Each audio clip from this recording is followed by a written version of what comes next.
마태복음 16장 1절부터 12절까지의 말씀을 저와 여러분이 한 절씩 교독하겠습니다. 바리새인과 사두개인들이 와서 예수를 시험하여 하늘로부터 오는 표적 보이기를 청하니 예수께서 대답하여 이르시되 너희가 저녁에 하늘이 붉으면 날이 좋겠다 하고 아침에 하늘이 붉고 흐리면 오늘은 날이 굳겠다 하나니 너희가 날씨는 분별할 줄 알면서 시대의 표적은 분별할 수 없느냐. 악하고 음란한 세대가 표적을 구하나 요나의 표적밖에는 보여줄 표적이 없느니라 하시고 그들을 떠나 가시니라. 제자들이 건너편으로 갈새 떡 가져가기를 잊었더니 예수께서 이르시되 삼가 바리새인과 사두개인들의 누룩을 주의하라 하시니 제자들이 서로 논의하여 이르되 우리가 떡을 가져오지 아니하였도다 하거늘 예수께서 하시고 이르시되 믿음이 작은 자들아 어찌 떡이 없으므로 서로 논의하느냐 너희가 아직도 깨닫지 못하느냐 떡 5개로 5,000명을 먹이고 주운 것이 몇 바구니며 떡 7개로 4,000명을 먹이고 주운 것이 몇 광주리였는지를 기억하지 못하느냐 어찌 내 말한 것이 떡에 관함이 아닌 줄을 깨닫지 못하느냐 오직 바리새인과 사두개인들의 누룩을 주의하라 하시니 그제서야 제자들이 떡의 누룩이 아니요 바리새인과 사두개인들의 교훈을 삼가라고 말씀하신 줄을 깨달으니라. 아멘. 예수님께서 많은 사람들을 먹이시는 그러한 사건이 오늘 본문 바로 앞에 있습니다. 오병이어 떡 5개와 물고기 2마리로 5,000명을 먹이고 남기는 사건과 7병이어 7개의 떡과 물고기의 2마리로 4,000명을 먹이시고 또 떡이 남는 그러한 표적을 보여주신 이후에 그 직후에 오늘 말씀이 나옵니다. 1절 말씀 보면 바리새인과 사두개인들이 와서 예수를 시험하여 하늘로부터 오는 표적 보이기를 청하니 바로 이 직전에 수많은 사람들이 배불리 먹고 남는 그러한 표적을 보았음에도 불구하고 지금 바리새인들과 사두개인들이 또 하늘로부터 오는 표적을 구하고 있습니다. 우리는 성경에서 바리새인들과 사두개인들이 함께 등장하는 그러한 경우가 많다 보니까 그냥 이것을 익숙하게 받아들일 수 있는데 이 바리새인들과 이 사두개인들은 원래 그렇게 친한 사이가 아닙니다. 바리새인들은 민족주의자라고 할 수 있고 또 이 사두개인들은 굉장히 정치적인 사람들이었습니다. 그래서 사두개인들은 제사장, 또 서기관 이런 것들도 많이 감당했던 사람들이 이 사두개인들입니다. 그러니까 이 제사장 역할을 많이 하면서 로마 제국과 또 정치적으로 주고받고를 많이 하고 그리고 이 종교적인 그러한 권력을 잡고 휘두르는 사람들이 이 사두개인들이었습니다.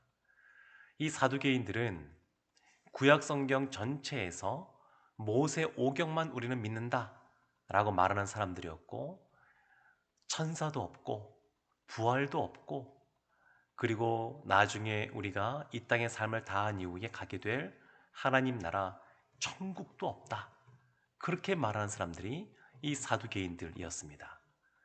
그러니까 이 바리새인들과 이 사두개인들은 함께하기 어려운 그런 정적 같은 사람들입니다. 근데 이들이 함께 지금 등장하고 있는 겁니다. 이들이 함께 같이 연합하여서 예수님께 나아왔습니다. 원래 친한 사람들이 아니고 함께하기 어려운 사람들인데 이유는 뭐냐면 예수님을 시험하고자.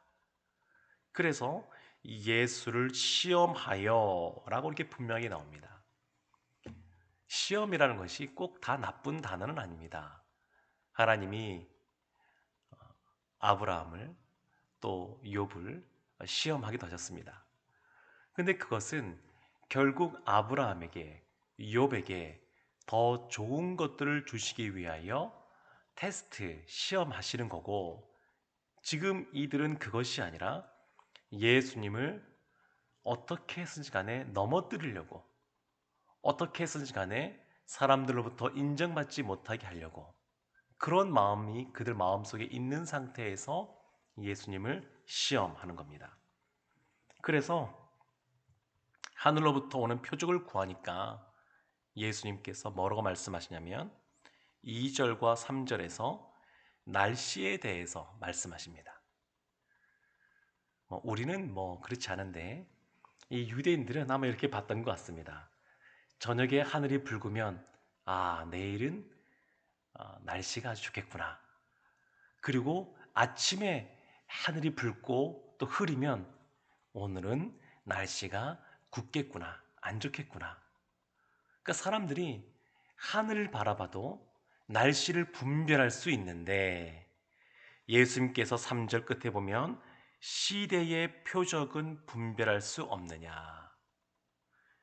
시대의 표적들, 이게 원래 복수로 되어 있는데 예수님께서 수많은 표적들을 이미 보여주셨습니다. 안 보여주신 것이 아닙니다.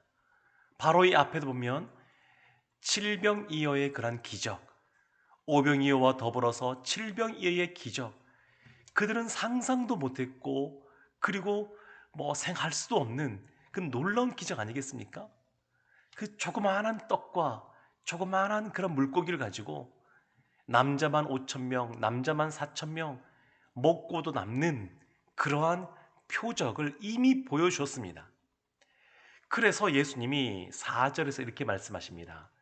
악하고 음란한 세대가 표적을 구하나 요나의 표적 밖에는 보여줄 표적이 없느니라 하시고, 요나의 표적, 요나가 물고기 뱃속에 들어가서 사흘 밤낮을 있다가 다시 살아난 그 표적, 예수님이 십자가에서 돌아가시고 3일 만에 부활하실 것에 대해서 말씀하고 있습니다.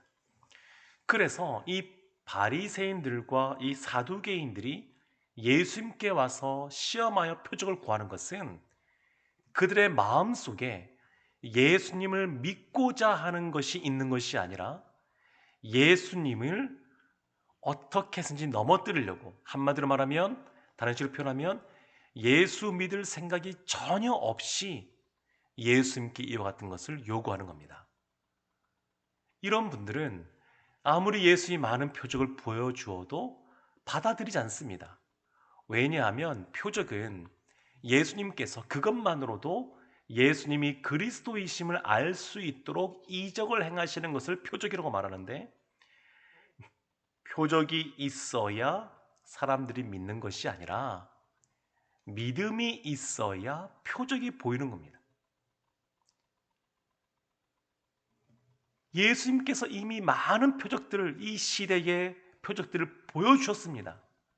안 보여준 것이 아닙니다. 그러나 그 마음속에 믿고자 하는 마음이 없고 예수가 없고 그러면 그것이 표적으로 보이지가 않는 겁니다. 그러나 소문만 들어도 믿고자 하는 마음이 있으면 영안이 열려서 예수님이 행하신 그러한 이적이 표적으로 받아들여지게 됩니다. 이 바리새인들과 사두개인들에 대해서 예수님이 6절에서 또한 이와 같이 말씀하십니다. 예수께서 이르시되 삼가 바리새인과 사두개인들의 누룩을 주의하라. 바리새인들과 사두개인들의 누룩을 주의하라. 누룩이 어떤 것이냐면 잘 아시겠지만 효모인데 밀가루 반죽 속에 이렇게 뿌려두면 그것이 부풀어 올라서 빵을 만들기도 하고 그렇게 하는 것 아니겠습니까? 그러니까 이 누룩을 말하니까 제자들이 떡을 연상을 합니다. 그래서 7절에 이렇게 말합니다. 제자들이 서로 논의하여 이르되 우리가 떡을 가져오지 아니하였도다. 예수님께서 누룩을 말씀하시니까 아마 예수님이 떡에 대해서 말씀하시나 보다, 이렇게 생각한 겁니다. 여기에 대해서 예수님께서 이 7절 이후에 8절부터 쭉 나오는 말씀을 보게 되면 깨닫지 못하는 제자들에 대해서 말씀하십니다. 12절 마지막에 보면 그제서야 제자들이 떡에 누룩이 아니요 바리새인들과 사두개인들의 교훈을 삼가라고 말씀하신 줄을 깨달으니라, 이렇게 나옵니다. 그러니까 누룩이 뭐냐? 바로 교훈을 말합니다. 교훈. 바리새인들과 사두개인들의 교훈. 바리새인들은 어떤 사람들이냐면, 이 바리새인들은 율법주의자라고 할 수 있습니다. 율법 자체는 나쁜 것이 아닙니다. 하나님이 우리에게 율법을 주셨는데 그 율법을 통하여 하나님을 우리가 깨닫고 우리가 죄인임을 깨닫고 하나님과 우리의 관계를 깨닫게 하는 좋은 것입니다. 율법 자체가 나쁜 것이 아닙니다. 그럼 무엇이 문제냐면 이 그 율법을 주신 하나님의 그러한 마음, 그것을 전혀 헤아리지 않고 그것을 율법주의로 겉에 있는 것만 강조하다 보게 되면 그것이 율법주의로 흐르게 되는데, 이것이 바리새인들의 교훈, 바리새인들의 누룩입니다. 사두개인들은 종교적으로는 주로 이렇게 제사장들을 감당했기 때문에 이 당시에 그 대제사장들이 등장하지만 이 정통성이 없습니다. 원래 대제사장은 이렇게 종신직이거든요. 주님께서 부르시는 그날까지 끝까지 대제사장직을 감당하는 건데, 바벨론으로 포로 잡혀갔다가 돌아온 이후에 그 가문을 잃어버렸습니다.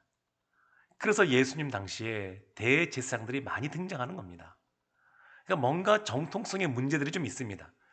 근데 이 사두개인들이 어떤 사람들이냐면, 나중에 하나님 나라, 영적인 세계, 우리가 가게 될 그 땅 가운데 누리게 될 하나님 나라 천국은 없고, 그러면 천국이 어디에 있느냐?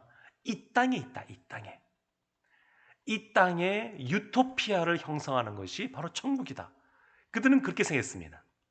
하나님이 주시는 나중에 우리가 하나님 나라에서 받게 될 그러한 생명의 면류관, 또 영광의 그러한 면류관, 이런 것을 전혀 기대하지 않고 믿지 않고 그들은 이 땅에서 잘 먹고 잘 살아가고 이 땅에서 복을 누리며 살아가는 것이 하나님 나라를 누리는 것이다.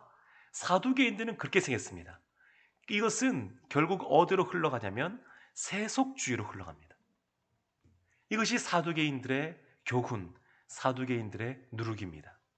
바리새인들은 예수님께서 뭐라고 말씀하시냐면 외식하는 자들아, 회칠한 무덤, 이렇게 말씀하셨습니다. 겉으로는 회를 칠했으니까 색깔이 있으니까 괜찮은 것처럼 보이지만 그 무덤 안에 그 썩은 내가 진동하는 그와 같은 모습처럼, 바리새인들이 율법주의이기 때문에 기도할 때 일어서서 손을 들고 하늘을 향하여 바라보고 큰 소리로 남이 들으라고 성전에서 기도하지만, 그러나 그것은 회칠한 무덤과 같다. 외식하는 것이다. 그래서 제자들에게 이것을 분별해야 된다라고 말씀하고 있는 겁니다. 분별하라고. 지금 이 날씨는 분별하면서도 시대의 표적들을 분별하지 못하느냐? 예수님께서 이 바리새인들과 사두개인들에 말씀하시면서 제자들에게 분별할 수 있어야 된다, 그것을 말씀하시고 알려주고 계신 겁니다. 지금 바리새인들과 사두개인들의 누룩을 주의하라, 이것도 마찬가지입니다. 분별하라는 겁니다. 오늘날 많은 이단들이 있습니다. 요즘에 그 코로나 팬데믹 이후에 신천지가 그전에도 온라인에 많이 이렇게 관여를 했었는데 활동을 못하면서 훨씬 더 많은 것들을 이 온라인상의 영상이나 여러 가지 것들을 올리고 있습니다. 그래서 아무 생각 없이 그냥 우리는 순수한 마음에 그 영상들을 찾아봤을 때에 자칫 미혹될 수가 있습니다. 그래서 어떤 영상이 유익한 것인지 신앙생활에 있어서 어떤 것이 우리가 접하면 안 되는 것인지 분별할 수 있는 능력이 있어야 됩니다. 우리 어린아이들, 우리의 어린 자녀들이 이런 것들을 접할 때에 어떤 것이 좋은 책이고 어떤 것이 안 좋은 책인지, 어떤 영상이 좋은 것이고 어떤 것이 안 좋은 것인지 분별하여 배워야 되는 것처럼 우리도 이런 것들을 배워가야 됩니다. 예수님께서는 이러한 영적 분별력이 있으라고 제자들에게 말씀하고 있습니다. 8절 말씀에 제자들이 깨닫지 못하니까 이렇게 말씀하십니다. 예수께서 하시고 이러시되 믿음이 작은 자들아, 믿음이 작은 자들아, 어찌 떡이 없으므로 서로 논의하느냐. 예수님께서 지금 떡 이야기를 하는 것이 아니다라고 말씀하시면서 바로 앞에 오병이어의 기적, 칠병이어의 표적 이런 것들을 보였는데 어찌 그 떡에 대해 염려하느냐 이렇게 말씀하십니다. 제자들이 이미 1년 이상의 시간을 예수님을 따라다니면서 예수님 행하시는 말씀을 들었습니다. 그리고 예수님 행하시는 모습들을 보았습니다. 그럼에도 불구하고 여전히 예수님이 하시는 말씀을 온전히 깨닫지 못하고 있는 겁니다. 이와 같은 모습은 우리들의 모습일 수도 있습니다. 우리도 하나님의 말씀에 대해서 우리가 일평생 아무리 말씀을 늘 보고 연구한다 그래도 나는 다 알아 이렇게 말할 수 있는 사람은 한 사람도 없습니다. 우리는 늘 주님 앞에서 이 말씀을 통하여 또 영적인 분별력들을 또 갖춰야 될 줄로 믿습니다. 이 말씀이 12절에 보면 이렇게 분명하게 나와 있던 겁니다. 그제서야, 그제서야. 이 그제서야가 뭐냐면 예수님께서 제자들에게 설명한 이후입니다. 말씀이 주어진 이후입니다. 우리가 어떻게 영적 분별함들을 배워갈 수 있느냐? 그것은 예수님의 말씀을 통해서입니다. 말씀을 통해서. 사랑하는 성도 여러분, 예수님께서는 이 시대가 영적으로 굉장히 혼란스러울 수 있고 그리고 신앙생활하는 우리를 미혹하는 그러한 율법주의, 세속주의이지만 그러나 겉의 모습은 누가 보더라도 말씀을 잘 알고 있는 바리새인들 그리고 종교적인 권위를 갖고 있는 그러한 사두개인들 또 그들의 말에 현혹되어서 따르는 수많은 사람들 그런 사람들이 있는 상황 속에서 예수님께서는 말씀을 통하여 영적인 분별함을 가지라라고 우리에게 가르쳐주고 있습니다. 우리가 늘 말씀을 읽을 때마다 또 말씀을 들을 때마다 하나님께서 우리 가운데 우리의 영혼을 깨워주셔서 늘 하나님의 말씀이 깨달아지고 그리고 그 말씀대로 살고자 하는 그러한 결단들이 있음으로 말미암아 진정 우리가 복 있는 사람들 되게 해주시기를 주님의 이름으로 축원합니다. 기도하겠습니다. 하나님, 예수님께서 바리새인들과 사두개인들을 책망하시고 그리고 제자들에게 영적 분별함을 가져야 된다라고 가르쳐 주시는 부분을 보았습니다. 우리가 이 제자들처럼 예수의 말씀을 들을 때에 영적 분별함을 가질 수 있도록 늘 깨닫는 자들이 되게 하여 주시옵소서. 더불어 예수님을 적대시하는 바리새인들과 사두개인들이지만 예수님께서는 끝까지 그들이 돌아오기를 원하시기에 장황하게 이렇게 말씀하시는 것을 보게 됩니다. 우리도 늘 주님의 마음 품고 주님을 사랑할 뿐만 아니라 또 이웃을 사랑하고 더 나아가 원수까지 사랑할 수 있는 저희들이 될 수 있도록 은혜를 내려 주옵소서. 예수님의 이름으로 기도합니다. 아멘.